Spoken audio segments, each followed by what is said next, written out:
Hello, everyone. This is Dr. Jessica Reale with Southern Pelvic Health. And I am really thrilled today on our topic deep dive to jump into talking about some key contributors to painful sex with Dr. Heather Quaile. Dr. Heather is a good friend of mine and a colleague here in Atlanta. I am so honored to partner with her all the time on patient care. We refer a lot over to Dr. Heather. She refers over to us, and she is an expert in sexual medicine and women's health. Her practice, the Show Center, specializes in helping with women's health problems, helping people dealing with problems related to menopause, sexual health, vulvar health, and more. So she's an incredible nurse practitioner in gynecology, and we are excited to get started today. So thank you so much for being here with me, Dr. Heather. Thank you for having me. The feeling is very, very mutual. So big love. So today is an important day. It is World Lichen Sclerosis Day, and we're going to dive into what that means. But we're very excited, especially to be talking about lichen sclerosis and other problems on Lichen Sclerosis Day. So very exciting. But today we'll dive right in. We're going to talk about painful sex. It is a major diagnosis that we treat at Southern Pelvic Health. And as pelvic health physical therapists, we often are helping people with the muscular and neuromuscular side of painful sex. Sometimes we find that the pelvic floor muscles can be really significant players when someone is dealing with pain. Often it'll be that the muscles are held in a more overactive and tense position. And so they're not able to stretch well. They don't have the mobility in the tissues. And that can then contribute and further pain that people are experiencing. That being said, sometimes we find that the muscles are just one player in this more complicated situation that a person has going on that contributes to their pain. So let's just dive right into it. So can you talk about what are some of the other things other than muscle problems that can be going on when someone is experiencing pain with sex? Okay. So this is such a great time to talk about it. So lots of different parts and pieces. I always say that my PTs are the right arm in my equation. So they'll either get to the PT first because now patients are so great at advocating for themselves, Yeah. and then they'll kind of come to me, or else they come to me first, and then I absolutely can't do my job without sending them to PT. So when we're dealing in sexual pain, it has multiple layers. And just like Dr. Jessica said, their piece they look at a lot of times is a muscle piece, but sometimes Dr. Jessica or one of her PTs will call me on the phone and they're like, hey, Heather, something is going on that looks like skin or something that just doesn't seem right, because they're seeing things on a regular. So we're in World Lichen Sclerosis Day. So I really want to tap on that first today. Usually what that's going to look like, I'll be honest with you, is a misdiagnosis. Most patients are going to see multiple providers and been told they will come in usually with a complaint of itching or maybe some burning. But the really big telltale sign is itching. And during intimate relations, if they are in a partnered relationship that is having penetrative intercourse, a lot of times they have tearing and bleeding. So that oftentimes is what brings them to a provider. I don't want to say anything bad about providers because some are clearly know what they're seeing, but most don't.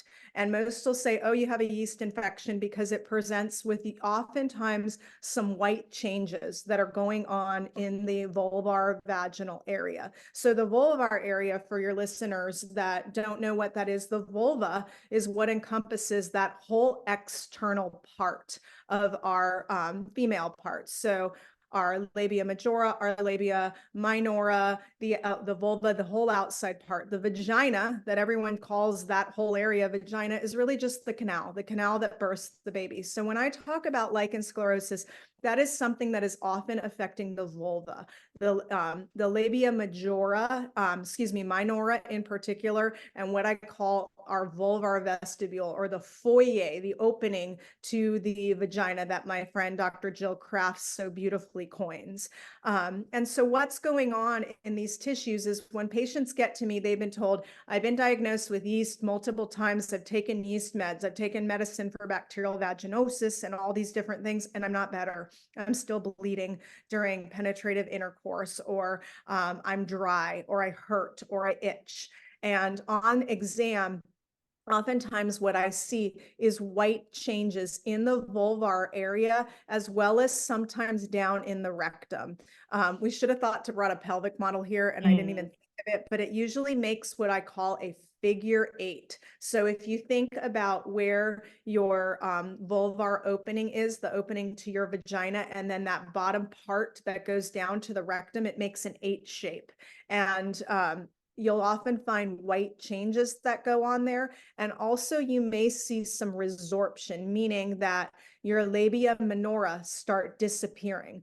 As we talk to you being sex medicine people, Dr. Jessica and I, we probably tell you everybody's vulva, labia, vulvars look different, and that's fine. Some people have longer labia majora, and that's just a difference of anatomy. There's nothing wrong. Some people have shortened, but when it starts to resorb and starts going away, that should be a telltale sign that you need to see a vulvar specialist to help with that.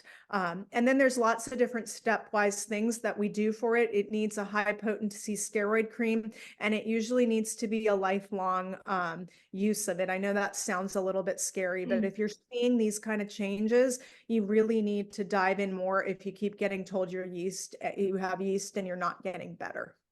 And I think one of the things that you talked a lot here about changes that are happening in the tissues, and I think it's important for us to highlight how important it is for people to be aware of their bodies and know what is normal for them and how their tissues look, so that they really can know when something is looking a little bit different. I'm a big proponent of, if you haven't already, taking a mirror and looking at your vulva and really seeing, what does your anatomy look like? Now, you may already be having some challenges, but you may not be. And if you're not having any problems or anything that is bothering you with your vulva, it's good to just get a baseline and know what are things looking like, and what your anatomy is, so that you might be a little bit more able to recognize when something is changing and not feeling right. And 100%. yeah, and I think the other thing that you mentioned is just this importance of people advocating for themselves, that if someone, these are people who often are getting these misdiagnoses and stuff, and if you're seeing doctors and you're getting information and it just isn't adding up for you, or treatment's not helping, just remember that you always do have a right to get a second opinion, and that no one really should be bothered by someone getting second opinions and going to get additional care, because sometimes you need to have a different set of eyes in order to really figure out what's going on. 100%. And when people come to see me in the clinic, I'm not this big laser girl or have any of these super expensive things in the office. Probably my cheapest and best thing is my handheld mirror. Everyone that comes and sees me and we do an exam on them, they are going to have a handheld mirror right down there with them. So I 100% agree that there is so much education that can happen with a sex med specialist and a hand mirror. And, I know if for today's purposes, we don't have time to dive into all the different things going on with the skin, but there can be other factors going on with the skin that could contribute to pain as well, correct? Correct. And I want to kind of jump in real fast to talk about the hormonal changes. I Yeah. think that's the biggest thing that I see. So yes, it's World Lichen Day and we had to talk about it. But the biggest change I see a lot of lichen, don't get me wrong, but hormonal changes are the biggest. And it a lot of times goes hand in hand with what Dr. Jessica said, that tight pelvic musculature, just because the hormones aren't being optimized. So again, let's think of this anatomy lesson. You have those outside vulvar tissues. Those tissues are innervated by the same type of cells that innervate our bladder and our umbilical cord, and their tissues are innervated by androgens and estrogens. Androgens being things like testosterone. Whoa, I said testosterone and we're talking about females. Oh my gosh, I thought it was a male thing. Absolutely not. I'm bunking it right here. We have so much testosterone in our bodies as females. probably even more predominant than estrogen. So that vulvar tissue, all that outside tissue, is innervated by testosterone and estrogen. And so I think about many different layers of this. If I have a patient that may come to me on birth control pills and they're telling me that they're having sexual pain and difficulty with penetration, or they feel that things are drier in that area, I have a very love-hate with birth control. From my hat that I wear in teenagers, my trafficking center, all the things that I do, birth control is phenomenal and there's a need for it. But from my sex med hat, birth control is terrible, because what it does is it shuts down our body's mechanism of our ovaries doing what they're supposed to do to produce estrogen and all the things. And as it shuts it down, it really depletes that vulvar tissue, making it a hormonal mess. Mm. And Yeah. that's the key. Just pausing here real quick. I think a lot of times when people hear of hormonal challenges in the vulva, they think of someone who is, going through menopause and some of those changes. And I think sometimes it can be really shocking. I've actually had patients who were, in their 20s or early 30s, and they tried talking to a provider about this, and they had the provider say, no, I wouldn't give you topical estrogen because you're too young to have this type of problem. But hormone problems can happen at any age, correct? Yes. Yes. And I wish I would have known this in my 15-year younger days when I was writing for a lot of birth control and these poor kids were coming to me, not kids, but teenage women. I have no libido, or it's dry, or can birth control change that? And before the advent of learning a lot around sexual medicine, I'm like, oh no, you're fine, or oh no, it's yeast. And so that's why I'm really big on finding, when you have gone to multiple providers, find someone that this is their day in, day out specialty, because we don't get this in our training. But you point out the next phase. I think it's important to talk about two more pieces of hormonal change: the postpartum woman and the menopausal woman.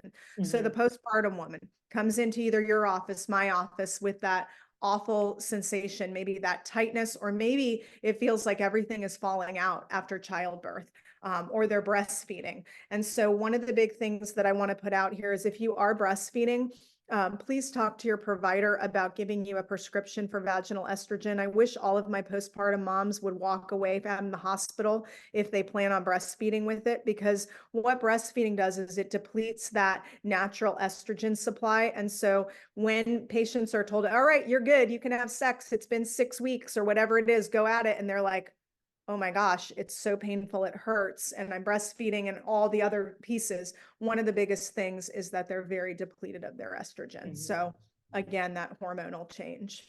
Yeah. The postpartum can be huge. And it's another time where I'll often have patients struggle with getting a prescription when they need it. But I agree with you. I mean, it'd be great. I will say, I've had 2 babies and breastfed both of them. And I actually intentionally asked preemptively for a prescription of estrogen cream so that I would have it available depending on what was happening with my tissues, because it is so common for people to have decreased estrogenization in that period of time. 100%. And then let's dive in real fast to that menopausal patient. This Yeah. is the patient perimenopause, menopause, postmenopause. And when I say menopause, that means the average age is around 51, but we may see symptoms several years prior. So I have people that are maybe done with their reproductive years, maybe those late 30s, early 40s, where our estrogen just starts plummeting. It's leaving our body. Our ovaries are not producing as well. Maybe we're having random irregular periods. So the first hormone to leave our body is progesterone, followed by estrogen. And as that estrogen depletes, we're going to see vaginal dryness, which is probably one of the most telltale signs of the start of this perimenopausal transition. Our medical term for it that you may hear more is the genitourinary syndrome of menopause, or GSM. And my big takeaway with this is that any woman that is starting to feel that in your perimenopausal years, that's going to be those next chapters of your life where you're going to live at least a third, maybe a longer part of your life in that. Once you start vaginal estrogen cream, which we're going to talk about real fast, it will be until death do you part to the grave. Big believer. Like, once I went into menopause, I'm like, you will never see me not have that cream on board in my body until someone puts me in the ground. Because with vaginal changes, the estrogen depletes 100%. And there are things, moisturizers, creams, lubes, all those things that are important. But the only thing that is going to stop that decrease in the collagen production and the lack of estrogen is to reinnervate that estrogen in those tissues. So the estrogen cream is the piece, or there's different ways to do it. There's rings, there's creams, there's tablets. Talk to your provider, but that's really going to help stop the continual loss of the estrogen to those tissues. And since I'm on it, I also want to say for our breast cancer patients, or cancer patients in general, you do not need to fear using vaginal estrogen. It has a black box warning on it, which we're hoping to get removed. There's an army of us. But estrogen is safe. The reason there's a black box warning is because it's stupid estrogen, but it's not systemic, meaning that it does not go to all your tissues. It's localized to your vaginal vulvar tissues. So it is safe to use as a breast cancer patient, as a cancer patient. So I think that's the biggest takeaway that I want the world to hear. Yeah. And, if you can just take a little bit of time, we were so grateful at Southern Pelvic Health. We had Dr. Heather come and she did an in-service for our team on hormones. A couple months ago, I think now. But there's a lot of misunderstandings people have around hormones. And I think there have been some scary, poor research that has cut, that wasn't really well founded, but people grabbed onto it, and people can just get really nervous when you start talking about hormones, even something like topical estrogen, which is very, very safe to use. Can you talk just a little bit about that? Yeah. So I think, again, this kind of comes back to education and knowledge. So when I graduated grad school back in the early 2000s, there was a study that came out called the Women's Health Initiative, and it was all over the media back in 2001, and they halted the study. And the reason they halted the study is because they said that hormones caused an increased risk of breast cancer and other cardiovascular. It went on and on. And so every woman basically stopped using their hormones. I remember the call from my mom when I was in grad school, and she's like, I'm going off my hormones. You told me these were okay, but I'm gonna die, and I'm not taking them anymore. And what that did is it led to this huge series of issues where women kept going off their hormones.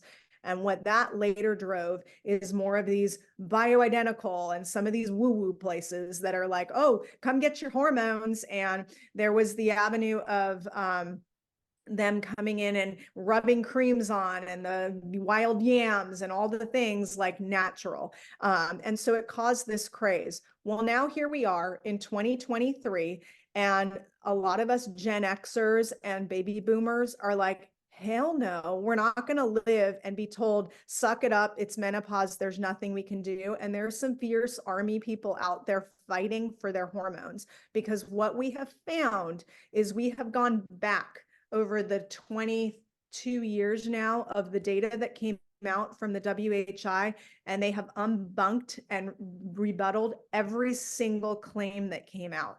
So it was not an increased risk of cardiovascular. It was not an increased risk of breast cancer. What it showed at breast cancer was a statistically insignificant risk, which I think was like less than a 0.1%, I think was what I remember telling you, Jess. Sometimes these studies all get jumbled in my mind.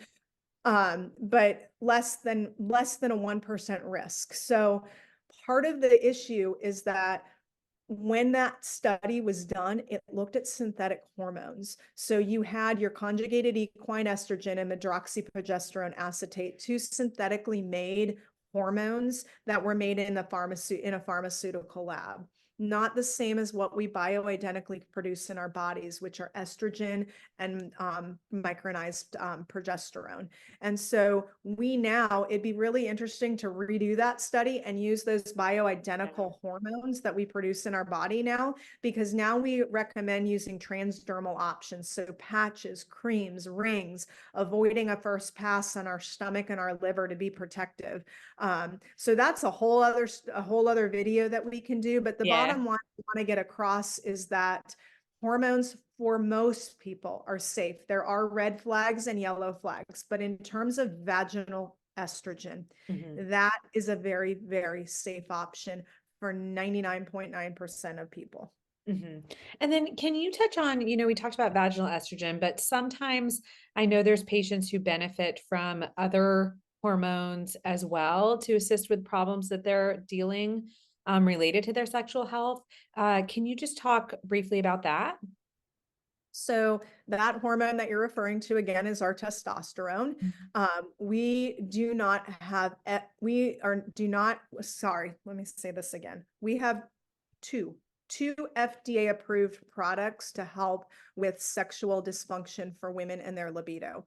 And those medications are FDA approved for the premenopausal woman, not for the postmenopause, but it doesn't mean that we don't use them off label. And Mhm. those two medications are non-hormonal. One of them is bremelanotide and the other one is flibanserin. One is a pill form, one is a shot form, and we can do more on that. The pill form is something you take every day. The shot form is used when you, about 45 minutes prior to intimacy. But Mhm. then we also have testosterone. There is no FDA indication at all across the board for use of testosterone for female sexual health, very sadly. And I Interesting. don't know if we're going to get an indication anytime soon. I think I just read somewhere, I think Australia is the first one or something just came out with an indication for it. I want to say it happened this month. So it's Mhm. really cutting edge on it.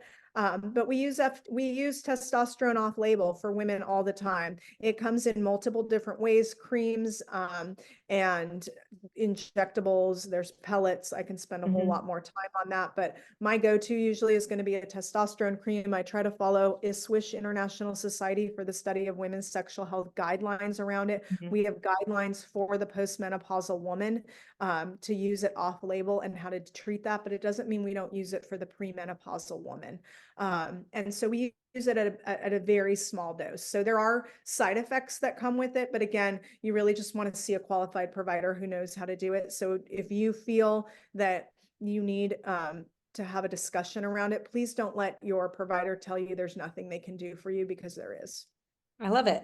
And that's actually a nice spot for us, I think, as we're wrapping up, because I think, as I hope that everyone takes away from this, that there are a lot of options for helping you with the challenges that you're dealing with. If you're dealing with painful sex, and whether or not you're working with a pelvic PT, know that oftentimes a multidisciplinary approach can be incredibly helpful. There can be really true things happening with your skin that can play a role.